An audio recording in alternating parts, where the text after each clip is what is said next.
Continuamos a punto con Juan Carlos Fernández.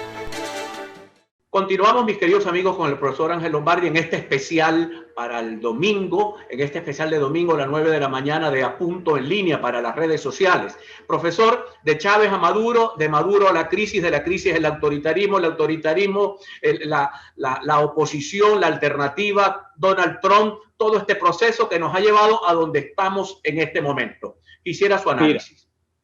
Mira, cuando uno habla de presente-pasado, puede equivocarse, ¿no?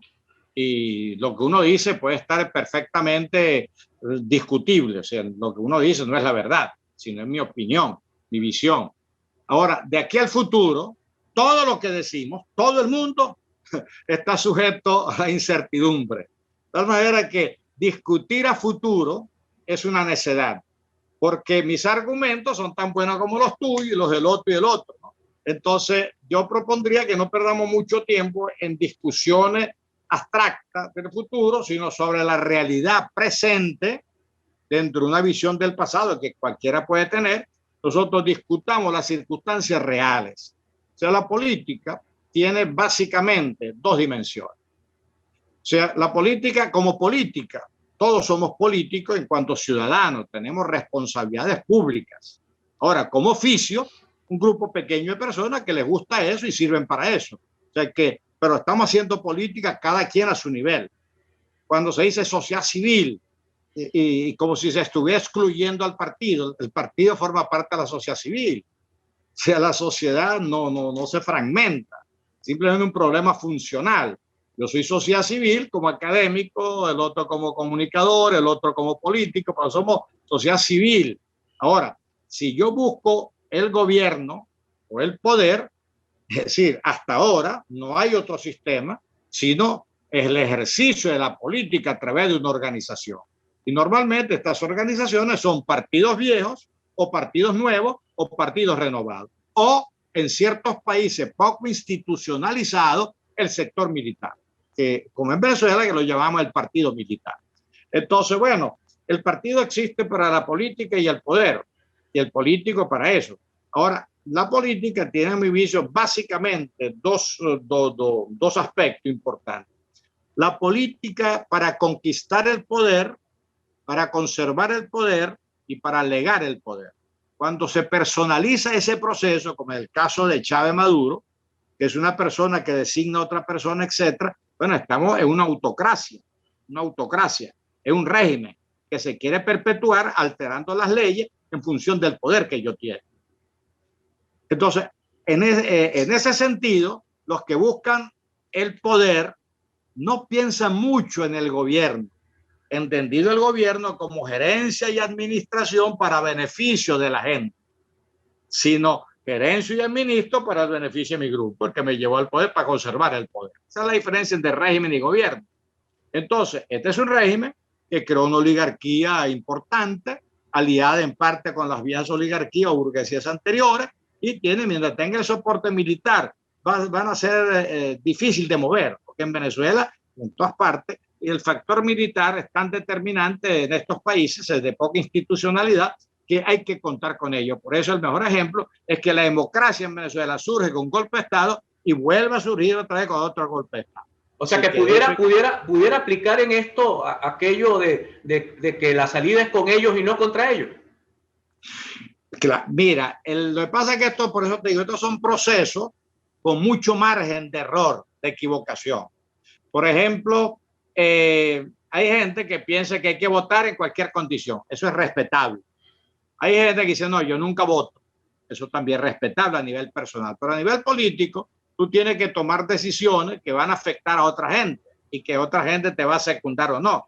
Entonces, por ejemplo, se discute por qué ahora los que llamamos a la abstención la vez pasada o no participamos en las elecciones realmente, más que llamar a la abstención, no participamos, ahora sí decimos que hay que votar. Y es muy sencillo. La elección recién pasada parlamentaria fue una elección absolutamente fraudulenta. Tan fraudulenta que no la reconoció, una vez realizada, no la reconocen los países democráticos ni la Unión Europea. Entonces, si la oposición, vamos a hablar de la oposición que nuclea de alguna manera la figura de Guaidó, la alianza parlamentaria participa, ¿qué va a suceder? Que un fraude va a ganar el gobierno igual, pero tú al participar estás legitimando el proceso electoral. Entonces, la única ventaja que había logrado la oposición en los últimos 5 años era el reconocimiento internacional democrático a Guaidó como presidente encargado, como presidente de la Asamblea, se hubiera perdido. Entonces, se hubiera perdido ese marco. Realmente la razón de la abstención o de no participar era que no se podía legitimar una elección que estaba garantizada que iba a ganar el gobierno como sea y que tú ibas a ser minoría y que te iba a obligar a no ser ya el presidente reconocido por los países democráticos. Esa fue por lo menos para mí, esa fue la razón, la lógica política. Ahora, ¿por qué sí votar? Bueno, porque resulta que cada coyuntura es cada coyuntura. En este momento la gente, por lo menos la dirigencia partidista municipal, local, regional, de todos los partidos, quieren participar. Entonces un partido que dice, no, no vamos, allá una dirección nacional y la gente abajo dice que sí queremos ir, se va a dividir más todavía, se va a debilitar más todavía. Entonces, bueno, eso es un argumento. Después todo el mundo habla de elecciones confiables. Claro, vamos a buscar las elecciones libres, pero eso no es así, no es por decreto.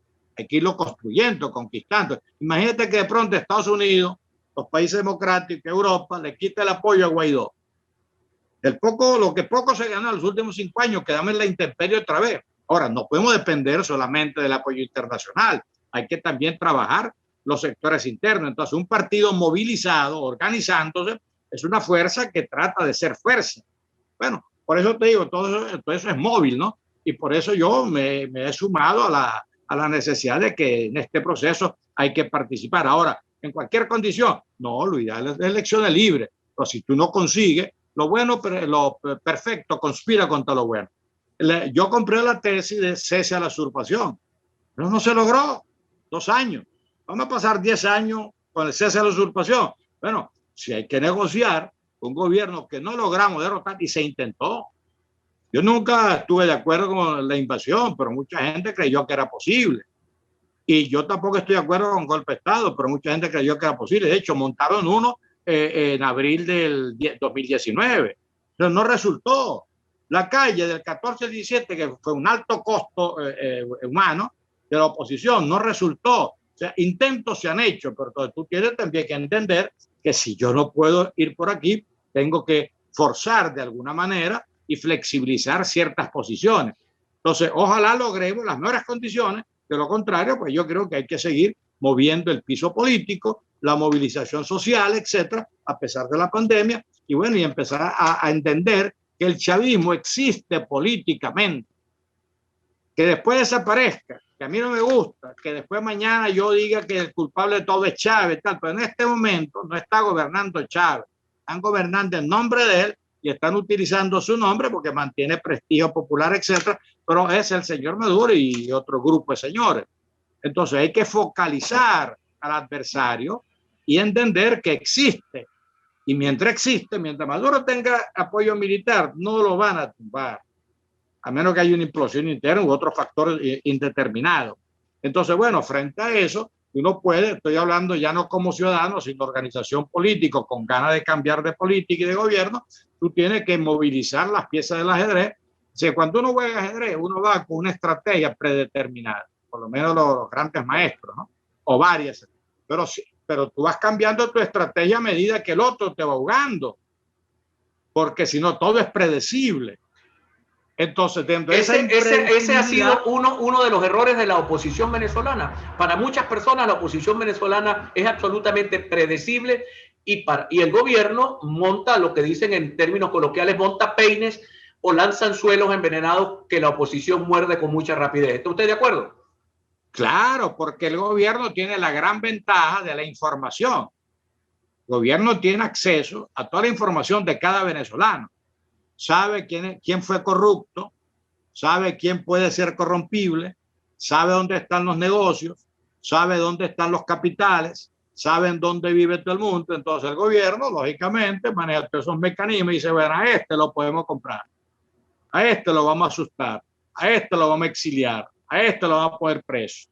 Y van creando un esquema de temor, de represión, etcétera, ¿no? Mientras ellos tengan el control militar, para poder hacer todas esas cosas, sus instituciones le van a funcionar a ellos, no al país, a ellos, para mantener el poder.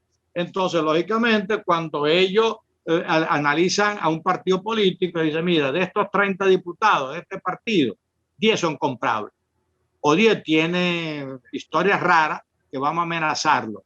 Ellos manipulan todo eso. No hay que ser inocente.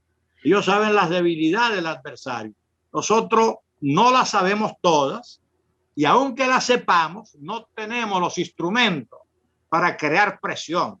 Porque si yo me entero que alguien del régimen es corrupto, yo no lo voy a amenazar de que lo voy a poner preso, claro, ni nada, porque él se siente invulnerable. Y en ese sentido, las sanciones personalizadas tienen ese propósito, que se sientan los jerarcas menos invulnerables. Entonces, esa vulnerabilidad pudiera obligarnos a buscar ciertos criterios de equilibrio que pudieran ir abriendo tímidamente puertas de desarrollo futuro de esa transición, que repito, las transiciones son lentas, difíciles y largas. Sí, se me adelantó usted un poquito mi pregunta final, mi querido profesor, porque hay gente que yo noto pesimista, hay gente que dice llegaron para quedarse, a la luz de la historia, no a la luz de la prospección del futuro, a la luz de la historia. Estos procesos tienen salidas, la historia nos dice que es posible construir salidas a estas situaciones, o Venezuela pudiera estar condenada a lo que ha sucedido en Irán después de la salida del Shah de Irán, o lo de Corea del Norte, o lo de Cuba. Mira, el ser humano tiene derecho a ser pesimista y optimista, y de hecho lo somos.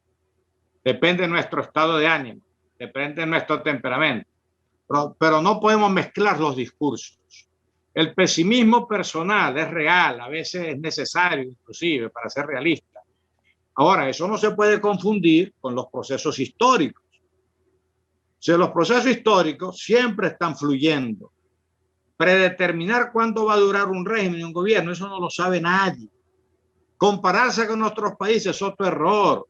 La analogía histórica no, o sea, es útil para entender ciertas cosas, pero nunca son iguales. Hitler, cuando llega al poder en 1933, planteó, o sea, el Reich de 1000 años. Bueno, 13 años después se suicidó, lo mataron en el búnker en Berlín. Mussolini creía que iba a revivir el Imperio Romano, no duró nada. La hegemonía norteamericana, cuando colapsa la Unión Soviética en el 89-90, iba a ser el fin de la historia para Fukuyama y compañía. Bueno, 10 años después le salieron respondones, no solamente Rusia, que seguía siendo potencia atómica, sino los europeos, ahora China. Es decir, la historia es un fluir permanente. Ahora, a nivel personal, tú te estancas, te quedas, tal. Pero no podemos confundir, mezclar discursos. O hablamos de la política como un fluir hacia adelante de la vida y de la historia, o hablamos de mi estado de ánimo sobre esto y lo otro. Bueno, si eso es válido a nivel personal, pero yo creo que para el análisis político es muy grave mezclar, o sea, el sentimiento personal con la realidad que es, repito, dinámica, cambiante, compleja y no predecible. Profesor, para nosotros ha sido un verdadero placer tenerlo usted hoy con nosotros. Mañana este programa se estrena a las 9 de la mañana del día domingo 28 y espero que sea agradable para toda nuestra audiencia. Muchísimas gracias al profesor Ángel Lombardi. Gracias a ti, Juan Carlos, y éxito en este nuevo proyecto. Muchísimas gracias, profesor.